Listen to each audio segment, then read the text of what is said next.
जयराम जी की दोस्तों, स्वागत है आपका वापस से एक और नए वीडियो में। पिछले कुछ दिनों से हमारे मन में एक बात थी जो हम आप लोगों से करना चाहते थे। आपने अगर हमारी पिछली वीडियो देखी होगी तो आपको याद होगा कि हमारे यहाँ हमारी फर्टिलाइज़र और पेस्टिसाइड की दुकान है। तो इसका कुछ दुष्प्रभाव है जो हम अपने खाने वाले गेहूं में देखते हैं। पिछले 20 सालों से करीब कुछ दवाएं जो हमारे यहाँ प्रयोग हो रही हैं और उसका दुष्प्रभाव है जो हम आपको दिखाना चाहते हैं। अभी हम मनीष भाई के खेत में आए हुए हैं। ये पीछे आप हमारे पूरा गेहूं देख सकते हैं, ये मनीष भाई का खेत है और इसमें कुछ खरपतवार हैं और उनको नष्ट करने के लिए इसमें कुछ दवाएं छिड़की जाती हैं। हमारे पूरे एरिया में यहाँ पर छिड़की जाती हैं और उसका जो दुष्प्रभाव है हम आपको वो बताते हैं। ये मनीष भाई के गेहूं के खेत में हम आपको दिखाते हैं। ये देखिए, ये पूरा गेहूं लगा हुआ है और गेहूं के बीच बीच में ये देखिए एक खरपतवार है जिसे गेहूं का मामा या गुल्ली डंडा भी बोलते हैं और ये सेम गेहूं की तरह होता है। आपको हम तोड़ के दिखाते हैं। केवल इसके पहचान का ये है, ये थोड़ा सफ़ेद में होता है।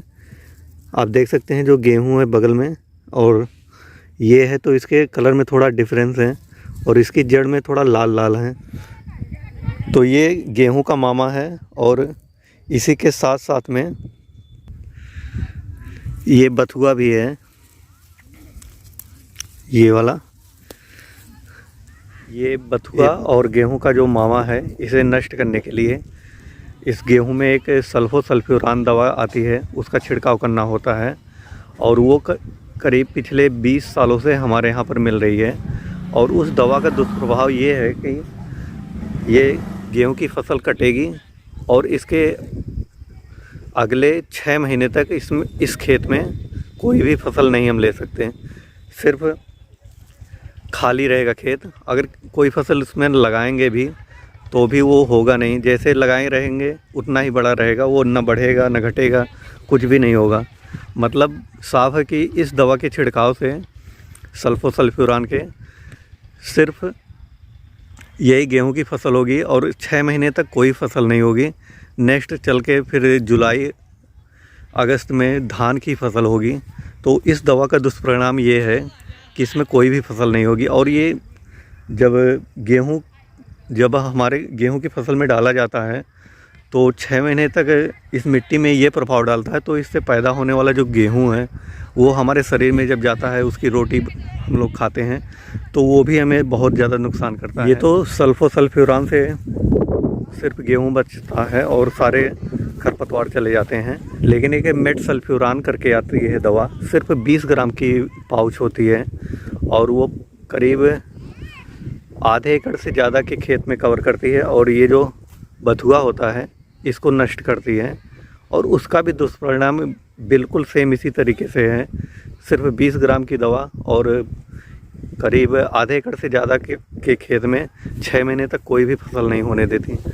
तो ये जो हम लोग गेहूं खाते हैं अपने फसलों में, जो ये दवा छिड़कते हैं, तो इसका दुष्परिणाम इतना भयंकर होता है कि इससे उगने वाला गेहूं हम लोगों को डायरेक्टली नुकसान तो नहीं पहुंचाता, लेकिन धीरे धीरे वो इनडायरेक्टली हमको बहुत ज़्यादा नुकसान पहुंचाता है। 20 साल पहले इन दवाओं का छिड़काव बहुत कम होता था, तो उस वजह से हमारे खाने में भी कुछ ज़्यादा ही पौष्टिक तत्व मिलते थे। लेकिन इस समय जो इन दवाओं का छिड़काव बहुत ज़्यादा होता है तो इस वजह से इनडायरेक्टली हम लोगों को बहुत ज़्यादा एक तरह से जहर खाने को मिलता है। पिछले कुछ सालों में सरकार ने इन कुछ दवाओं पर प्रतिबंध भी लगाए हैं, जिसमें गमक्सीन और जो गेहूं भंडारण में काम आता था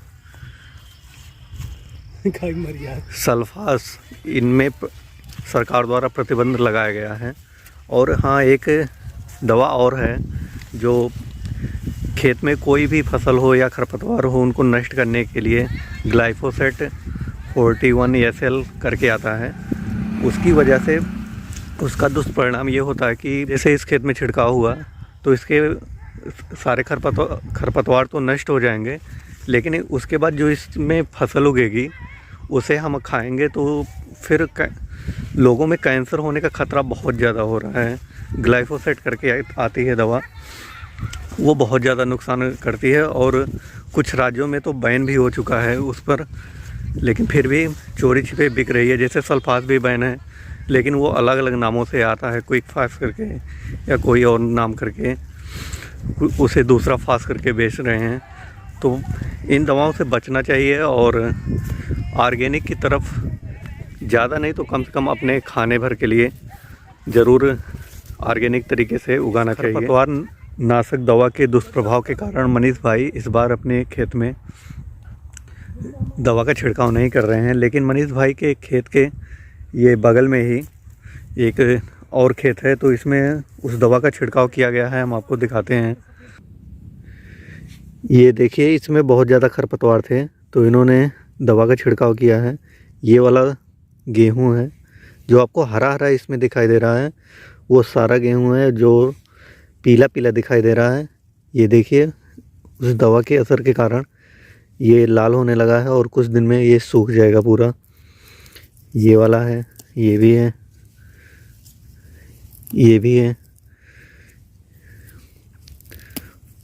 और अगर इस दवा का छिड़काव ये ना करते, इनके पास मजबूरी भी है कि अगर ये दवा का छिड़काव नहीं करेंगे तो गेहूं सही ढंग से होगा नहीं। और ये धान की तरह होता नहीं कि धान की फसल में जिस तरह से मजदूरों से निर्वाही की जाती है, तो इस गेहूं की फसल में मजदूरों से हाथ से निराई नहीं हो सकती, तो इन्हें मजबूरी भी है इस दवा का छिड़काव करना।